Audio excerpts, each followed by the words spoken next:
Thank you so much for joining us for CBN NewsWatch. I'm Ephraim Graham. Ahead today, the date has been set for an Israeli invasion of the last Hamas stronghold in the city of Rafah in Gaza. That is the word from Prime Minister Benjamin Netanyahu, and it comes as there's also talk of a possible ceasefire, which could start as soon as Wednesday. The war in Gaza could have an impact far beyond the Middle East. We're going to see how it could affect the U.S. presidential election. Millions of Americans across the country, including CBN News reporters, watching a beautiful sight in the skies Monday, the total solar eclipse. We're going to bring you a look at some of the wonderful sights they saw. And California's new minimum wage increase for many fast food restaurants. It helps some workers, but for others, it means losing their jobs. And for some customers, it means paying higher prices. All those stories and more ahead today, right here on CBN NewsWatch. This is CBN NewsWatch. We begin this half hour in Israel, where Prime Minister Benjamin Netanyahu says a date has been set to invade the last Hamas stronghold in Rafah, that is in Gaza. As Chris Mitchell reports from Israel, Netanyahu insists Israel will not accept a ceasefire deal which prevents its invasion and stops them from achieving total victory over Hamas. On Monday, Netanyahu announced Israel is not finished with Hamas in Gaza. We're working all the time to achieve our goals, primarily the release of our hostages and achieving a complete victory over Hamas. This victory requires entry into Rafah and the elimination of the terrorist battalions there. It will happen. There's a date. After months of on and off negotiations, the U.S. has reportedly proposed a new ceasefire deal. It would see a 6-week halt in the fighting and exchange 40 hostages for 900 Palestinians imprisoned in Israel. Hamas is expected to respond to this latest proposal by Tuesday night. If they agree, the truce could begin as soon as Wednesday. The Biden administration has warned it could change its policy towards Israel if it goes forward with an invasion of Rafah. There are also signs it would like to see Netanyahu replaced as leader. Monday, the U.S. Secretary of State held high-level talks with the leader of Netanyahu's opposition, who might be more pliable to White House demands. A hostage deal is doable. It is a difficult deal. This is a deal we might not like, but it's doable, and therefore it needs to be made. 5 families related to the hostages met with Pope Francis Monday, who they say described Hamas in no uncertain terms. He called Hamas evil, which they are. He called them bad guys and evil. And he was very clear that the hostages need to come home. As the IDF regroups and the U.S. calls for peace, some Israelis are taking to the streets, demanding the total defeat of Hamas. They say the world is putting pressure in the wrong place. Instead of telling the international community to place pressure on Hamas to release the hostages, they're placing pressure on Netanyahu and our government. We didn't start the war, they did, okay? They murdered 1,200 of our people. The mood in general is a grim determination to win the war. Military analyst and IDF Reserve Major Elliot Chodoff says most Israelis are firmly behind achieving victory over Hamas. There's a very loud counter-movement, and I emphasize loud because the overwhelming majority who are not speaking are the bulk of the population, the reservists and their families. Chodoff says it's important to pray for Israel now. Pray for Israel's well-being, pray for Israel's safety, and pray for victory, because ultimately that's where the well-being is going to come from. Chris Mitchell joins us now from Jerusalem. Chris, Netanyahu says a date has been set for an assault on Rafah. Any idea when that might happen? Well, Ephraim, some say right after Ramadan, and that ends tonight. It's that month-long Muslim holiday where they fast from very early in the morning to in the evening. The U.S. says it doesn't know when Israel plans to invade, but they're putting pressure on, much pressure on Israel not to invade. And yet, on the other hand, Netanyahu, if he doesn't invade Rafah, it puts enormous internal political pressure from his coalition. The right wing doesn't want it, like many of the people we saw in that report, don't want the war to stop, and they want Hamas to be defeated. So Netanyahu really is in a very difficult place now, getting pressure from the United States, the international community, and yet pressure from Israelis and within his own coalition. Chris, what are the chances there will be an agreement on this ceasefire deal that is now being talked about? Well, in our report, we said it could be as early as tonight when Hamas gives its answer, and if they say yes, then it would start perhaps tomorrow. But Yahya Sinwar, the head of Hamas, he really holds the hostages, or most of them, and most of the cards in this negotiation. And with the United States wavering on the hostage situation, it only makes the position of Sinwar even stronger. And he's hoping the United States will prevent Israel from coming into Rafah because of the hostages. And so it's likely where he is in Rafah, and it's also likely that many of the remaining hostages are in now. But one logistical thing to remember here, Ephraim, is the fact that it may take actually several days to get replies to and from Sinwar. There has to be an elaborate system of getting messages because he can't use, cell phones or things like that, which would identify where he is since he's in hiding. So this kind of complicates this whole negotiations concerning the hostages. What would happen after the ceasefire? Would there be pressure to extend it yet again? Ephraim, I think there'd be a lot of pressure to extend it again. There's really pressure from the United States and from other nations simply to stop the war. And from an Israeli point of view, they would believe that war stopped would give victory to Hamas, allow them to regroup in Gaza and to remain the government power there. So that's why we hear from those Israelis, and those Israelis that we saw in our report, they were from the south, and they know what it's like to live on the border with Hamas for many, many years, and they say they can't live with Hamas on their border. We just saw the other day that there were rockets fired from the Gaza Strip just the other day, and they know that if Hamas is allowed to stay, they'll be under rocket fire once more. But as I said, much of the world itself, they want a ceasefire, and they don't necessarily advocate a victory for Israel and Israelis, especially those living on the southern border. Chris, you pointed out that the leader of the Israeli opposition to Netanyahu was in Washington. How strong is he politically there in Israel? Well, he's strong. He's the leader of the opposition, but some would argue he's not quite as strong as the right wing, even though the polls, as we watch them now, they can fluctuate. Elliot Chodoff, as he said in our story, he represents, I would say, the silent majority of Israelis.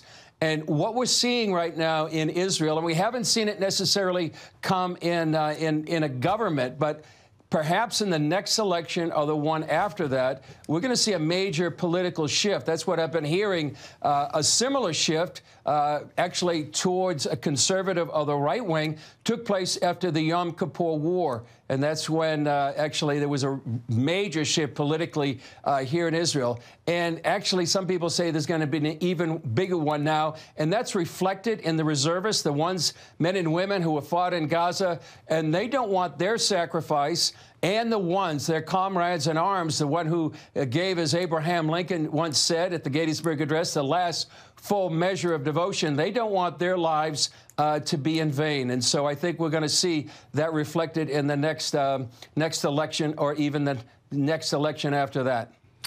What's ahead on Jerusalem Dateline this evening?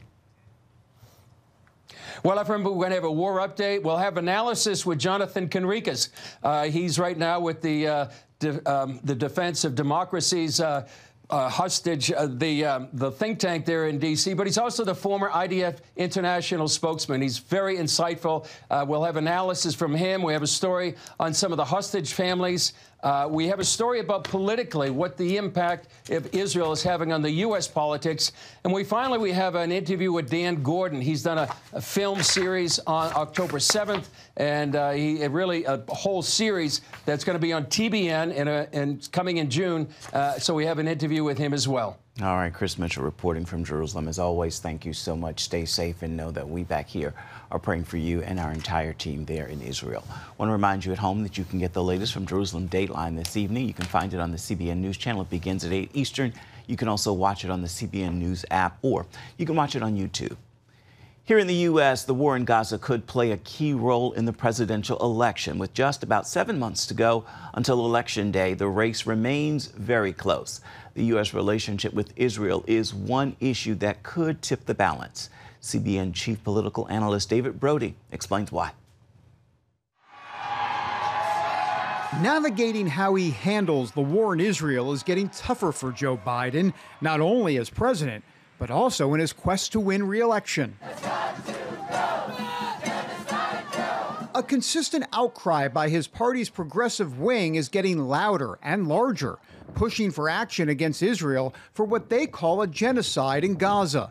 Following the recent tragedy involving aid workers, the Biden administration took a stronger tone, calling on Israel to take concrete steps to end the humanitarian suffering, or else. If there's no changes to their policy and their approaches, then there's going to have to be changes to ours. The question of how far those changes go is key because Biden is trailing in the polls.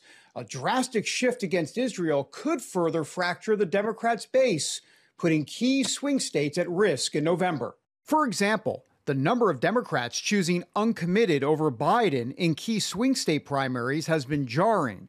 It began in February with Michigan at roughly 13%, then almost 19% in Minnesota. This month, 8% in Wisconsin. Rick Klein is political director for ABC News. He needs Michigan. And I tell you what, at the this election seems, at least in those Rust Belt states, they're going to be one at the margins. Yeah, I think that's right, David. And look, Michigan is a little less close than some of the other battleground states, 150,000 votes or so. But more than, almost more than 100,000 people voted uncommitted in the primary. So if a big chunk of them decide to stay home or vote Donald Trump, then you start to see a real difference. Joe Biden really can't become president if he doesn't win Michigan. Later this month comes Pennsylvania, which has the country's fourth largest Jewish population. Middle East analyst Jake Novak spent time as media director for the Israel consulate in New York. If there's any state in the country where the Jewish vote actually means something, it's Pennsylvania. Since it has about 3% of the voting population, Biden will need to perform a political tap dance between progressives and Jewish Democrats in Pennsylvania and similar states. The biggest problem is that he's trying to dance at two weddings. That's an old Yiddish phrase. And you can't do that. On the Republican side, Donald Trump is also weighing in. As president, he took a strong pro-Israel stance throughout his term, although recent comments about quickly ending the war have raised eyebrows. What I said very plainly is get it over with and let's get back to peace and stop killing people. I'm not sure that I'm loving the way they're doing it because you got to have victory. Israel is absolutely losing the PR war. Trump has certainly had a reputation of being very, very strongly pro-Israel, but you're right. Some of the comments he's made have made people question whether that's an unending commitment or if there's limitations to that. Even with his isolationist views, there's little thought that Trump will push too far against the Jewish state. And my expectation is you're not going to hear a lot of kind of public criticism from Trump toward Netanyahu. There's no real upside in that. At the end of the day, Israel and Jewish people and Christians who support Israel know that Donald Trump has Israel's back. Some aren't so confident that progressive Democrats will have Biden's back. Could it cost Biden the election if it's close? Well, it's very likely to be a very close election. In that sense, almost everything could be the difference maker. But it's very easy to see a scenario where this is a defining issue. And when the history of the 2024 election is written, that this is among the factors that determine its outcome. David Brody, CBN News, Washington. Coming up, Americans, including CBN News reporters, watching and recording Monday's total solar eclipse. We're going to bring you a look at these amazing views when we come back. Stay with us.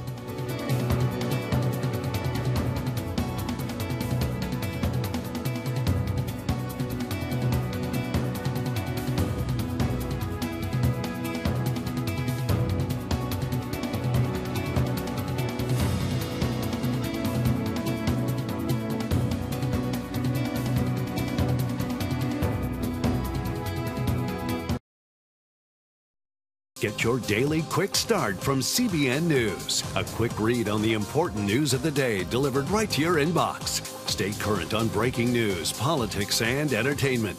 Go to quickstart.news and subscribe today. Millions of Americans witnessed a cosmic wonder Monday, a total solar eclipse from Texas to Cleveland to Washington, D.C. We have reaction from Americans who saw it with their own eyes and CBN News reporters who also recorded it all across the country. Wendy Griffith is on the story. In Eagle Pass, Texas, cheers as the solar eclipse reached totality. The first American city to witness the rare event as it began its journey across the country. More than 30 million Americans were in the path of the eclipse as it cut through 15 states and major cities, including Dallas, Indianapolis, Cleveland, and Niagara Falls. CBN's David Brody recorded the moments when the moon passed in front of the sun. We're just in total darkness here, full totality. There's the solar eclipse, and you can barely see me because we're in the middle, actually, right now of full totality. CBN correspondent Paul Petit on the ground in Ozark, Arkansas. Arkansas was the second state the eclipse passed over after going through Texas and passing over both Dallas and Austin, as well as Fort Worth. Officials estimate more than 500,000 out-of-state visitors flocked to Arkansas for the eclipse. Many schools were closed, and plenty of people were outside to witness this once-in-a-lifetime celestial spectacle. It's not something that you get to see every day, and it was actually quite incredible. Like my husband said, you know, when you watch it on the news, you don't really get a full perspective, but the actual whole atmosphere here changed. You could see the corona, and it was just like a circle, and it looked like a ring with just like flashing lights out of it, and I thought that was really cool. God is in control, and he controlled the eclipse today, and he controls me, and he loves all of us, and I'm glad that I got to enjoy it with all the people here. In the nation's capital, excited viewers flocked to the National Mall in their special glasses to see a partial eclipse cover about 87% of the sun, quickly turning a bright day to darkness in a matter of minutes. At the Virginia Beach oceanfront, it was all eyes on the sky. I see the moon covering about a quarter of the sun. Have you ever seen anything like this before? No, I haven't. It's really cool. For Lisa and Roberto, they turned the event into a dating opportunity. I said, when the eclipse comes, me and you are going to eclipse at the same time, because that's beautiful. It certainly is. And look at this. This is beautiful. The next big eclipse for the continental U.S. is not until 2045. It will stretch from Northern California to Cape Canaveral, Florida. Wendy Griffith, CBN News. Still ahead, California's new minimum wage for many fast food restaurants has gone into effect, and while some workers are celebrating, others are losing their jobs as owners have to cut costs and raise prices to stay in business. We're going to bring you a look at all of that right after this.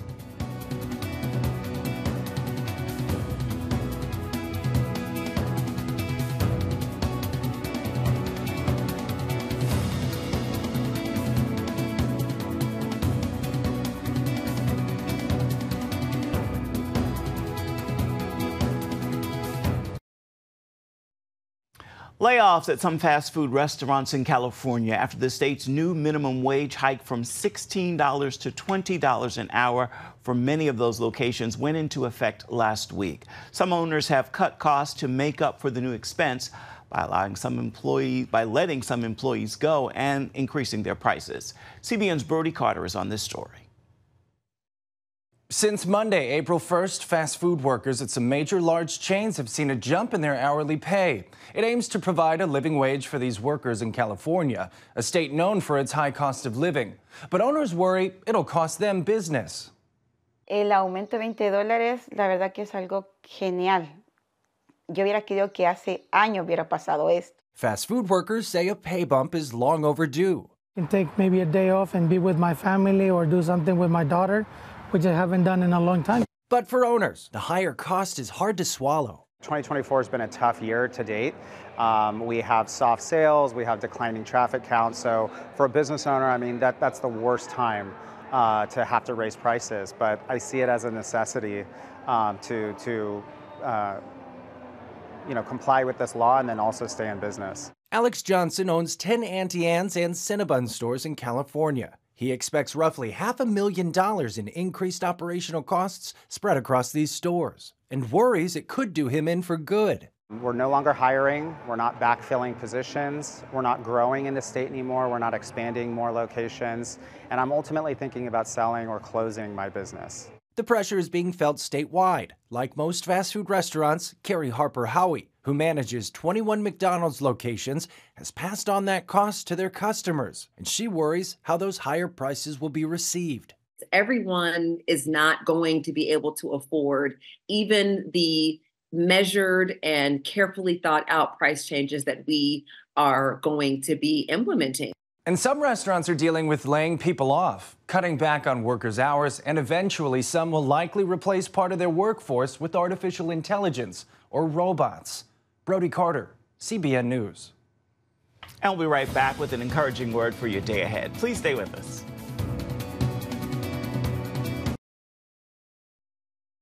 Download the CBN News app. One place for all of your news. Breaking news alerts. Watch CBN News Channel Live. CBN News, because truth matters. Get the CBN News app today. And it is time now for your Tuesday Tweetable. This is a message I pray will bless you and that you will post, tag, tweet, and share it with those in your circles of influence. Miracles are not out of the ordinary for the miracle worker. God performs miracles daily. And guess what? You are his miracle, his masterpiece. You are wonderfully made. And he stands to work a wonder in your life. Well, that is going to do it for this edition of CBN NewsWatch. Remember, you can always find more of our news programs on the CBN News channel. You can find them there at any time as well as online. That address is cbnnews.com. Take a moment. Let us know what you think about the stories you've seen here today or any day. You can email us. That address is newswatch@cbn.com. And, of course, you can always reach out and touch us on Facebook, Twitter, and Instagram. We certainly love to hear from you. Make this a terrific Tuesday and come on back and join us right back here tomorrow. Goodbye and God bless.